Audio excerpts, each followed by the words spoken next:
I think of myself as a very ordinary girl with extraordinary faith. And faith to me means knowing that I am not alone. It means knowing that I'm always taken care of, no matter how dark the situation looks. It means knowing that life has a bigger plan for me and I'm not in control alone. It also means understanding that I am special as you are and I have a purpose as you have, even though I may have no idea of what the purpose is right now. There are two parts to this story. Part one is you knowing that faith works for everybody, no matter how much you think you are unlucky, ये सब मेरे लिए काम नहीं करता है. And the second part being the magic that you can create in your life once you know how to use this tool of faith. I had a lot of troubles in my entire life. I was this dark, overweight girl, below average intelligence, failed math all my life. At the age of 32, I found out I have a learning disability called dyscalculia. I was blessed with a learning disability, and I was also blessed with a surname called Hathi, which means the elephant. Now, you know what happens in school if you walk in with a surname like Hathi, right? I was royally bullied. Failed math all my life. Inappropriately touched / sexually abused multiple times in my life. Rejected by all the boys I fell in love with. Nobody wanted me. I had a Manglik Yog in my horoscope. Now, for all those of you who don't know what the word Manglik means, it basically means that you're a difficult person with a short fuse and is going to have difficulty getting married. For people who understand it, the expression on their faces is pure. I got married at 20. Depression found me between 20 and 24. There were severe financial difficulties. I had 2 miscarriages. Very often in my life, I felt like, what's the whole point? Let's just end this misery. So it didn't exactly sound like a lot of luck, did it? It sounded like a mess.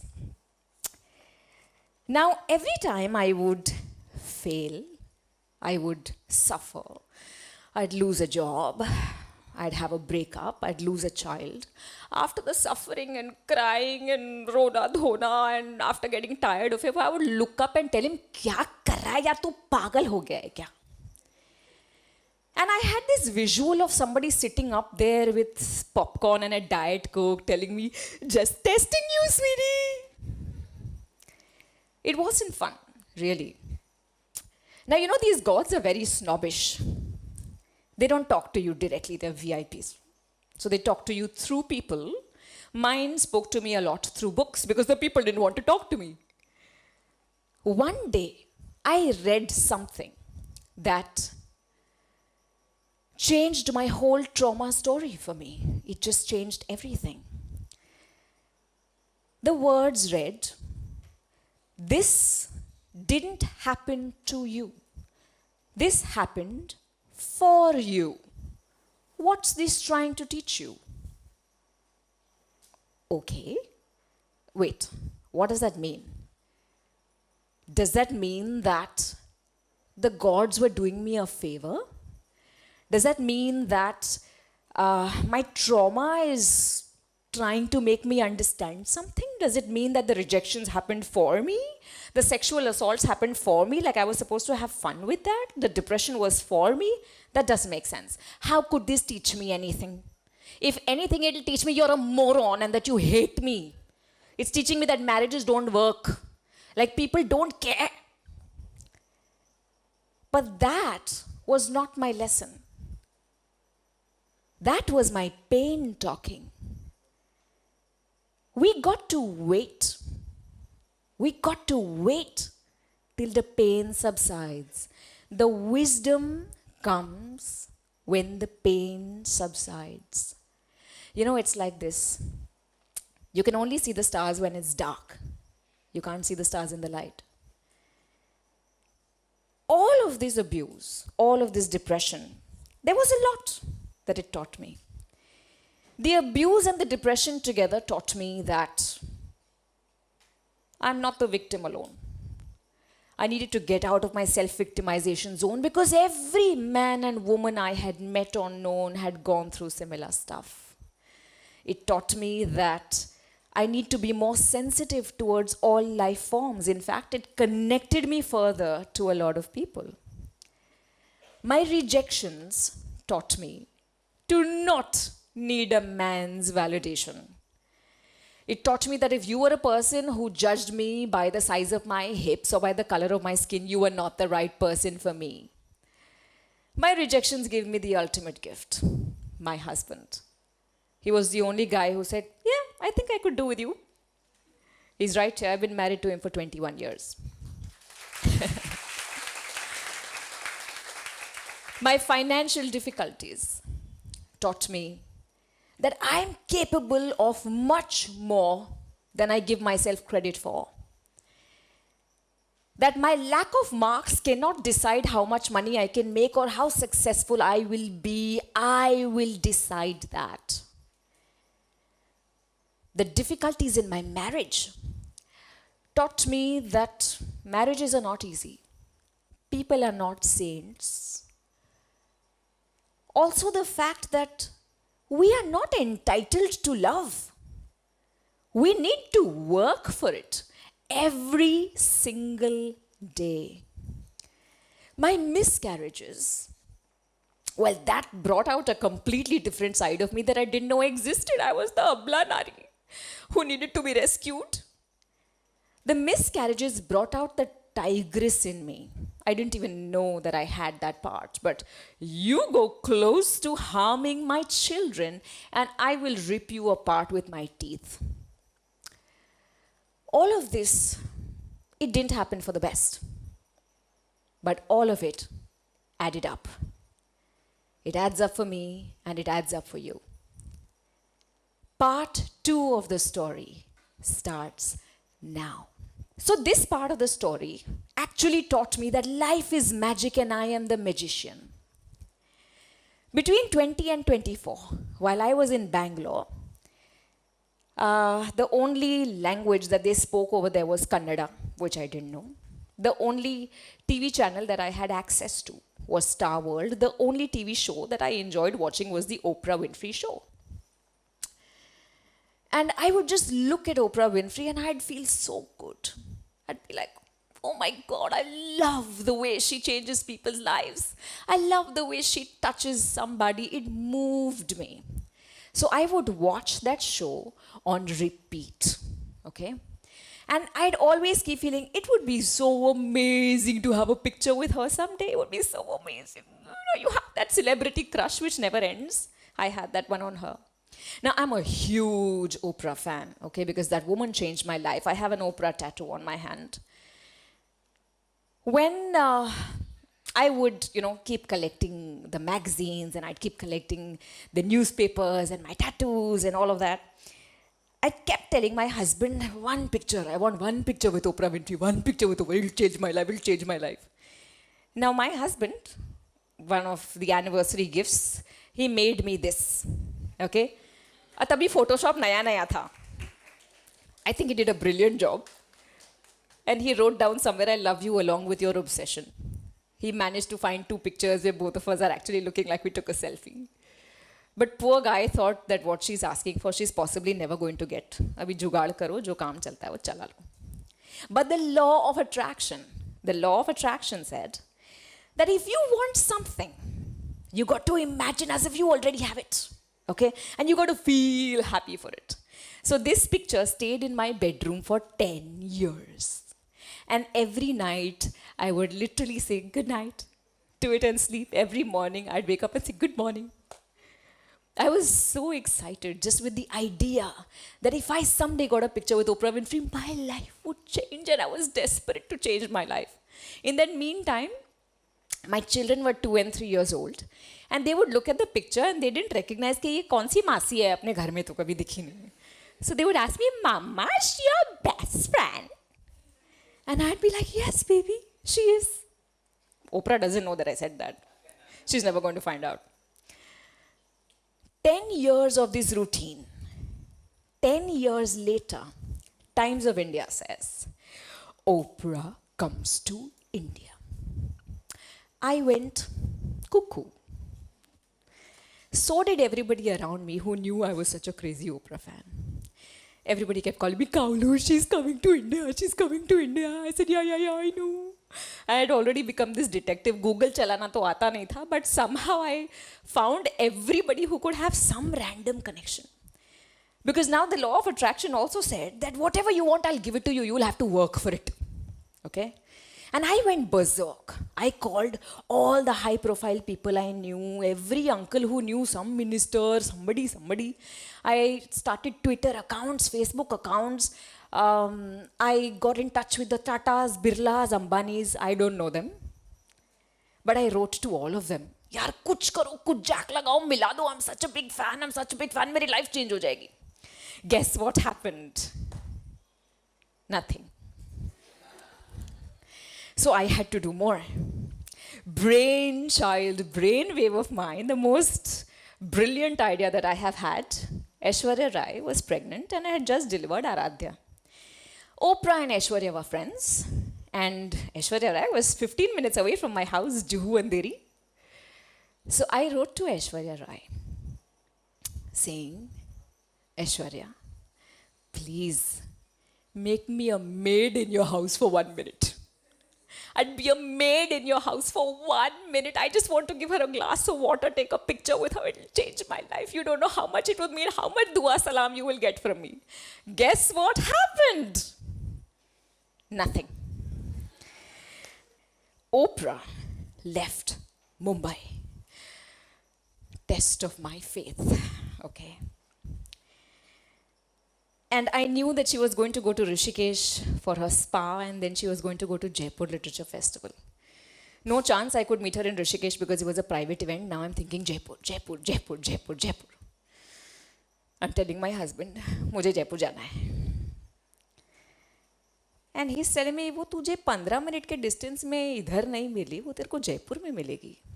I said, I don't care.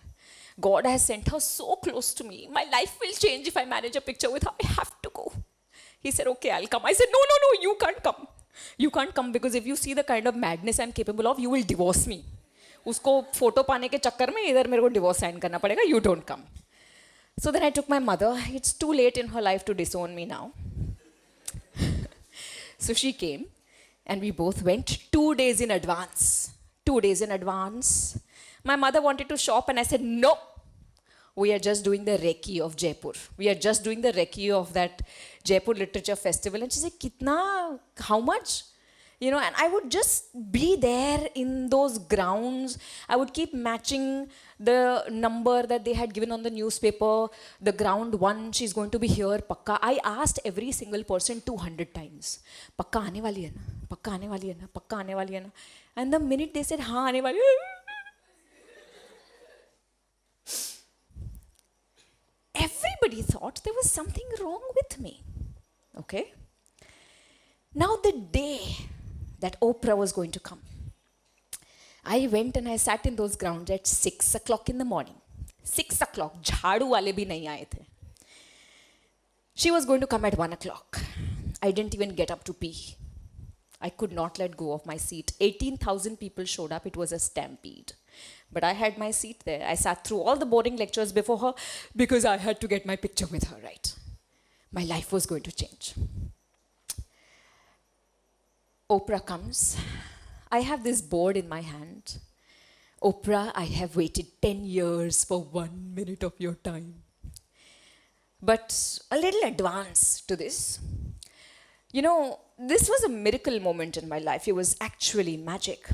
Where, because it was 100% confirmed that the next guest was Oprah. And I was, you know how when you're nervous, your body shakes like this, right? You can't sit still. And I was crying and crying and crying. It was surreal for me. I was crying so much I could not see what's happening in front of me. The tears wouldn't stop.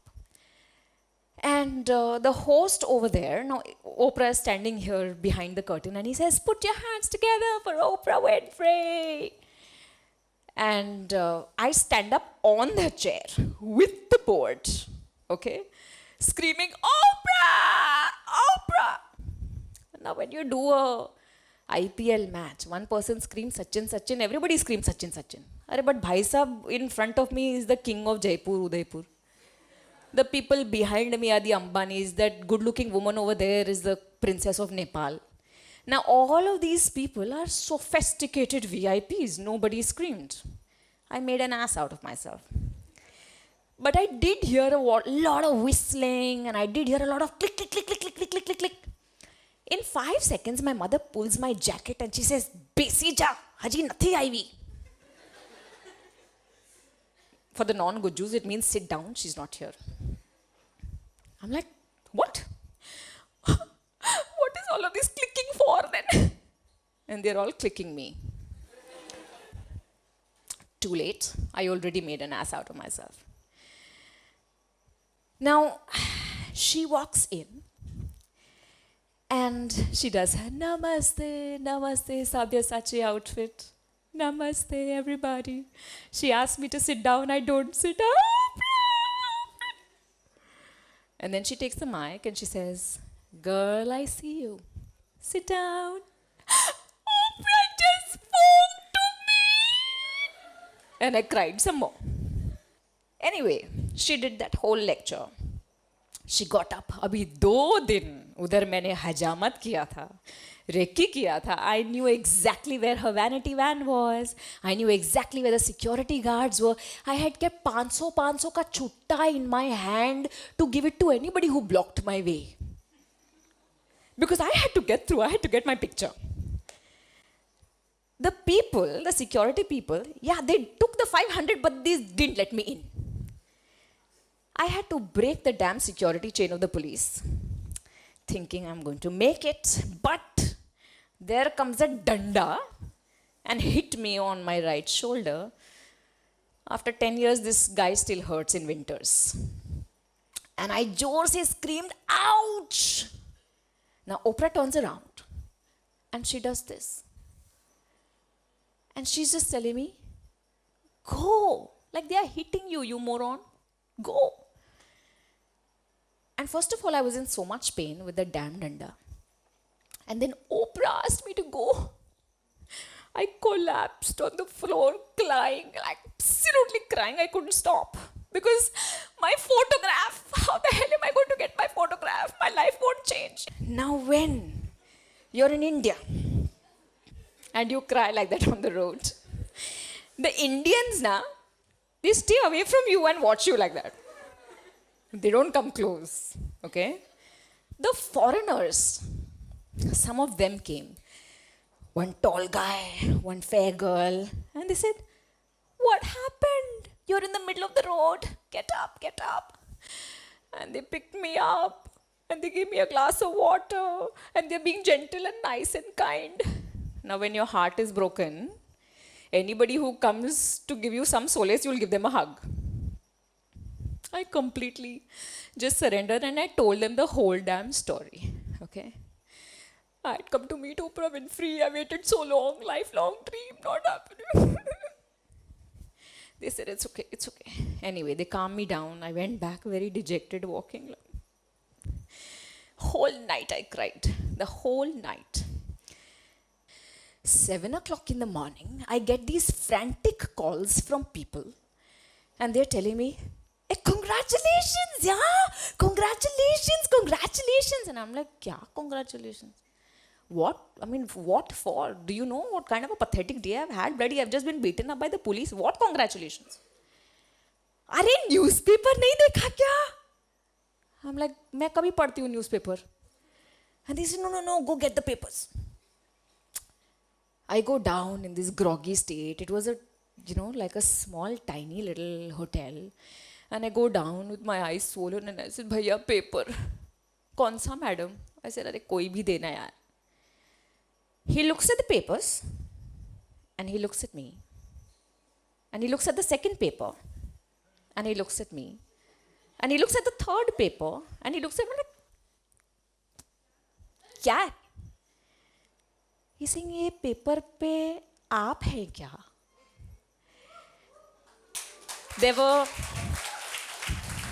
I asked for a picture with Oprah Winfrey.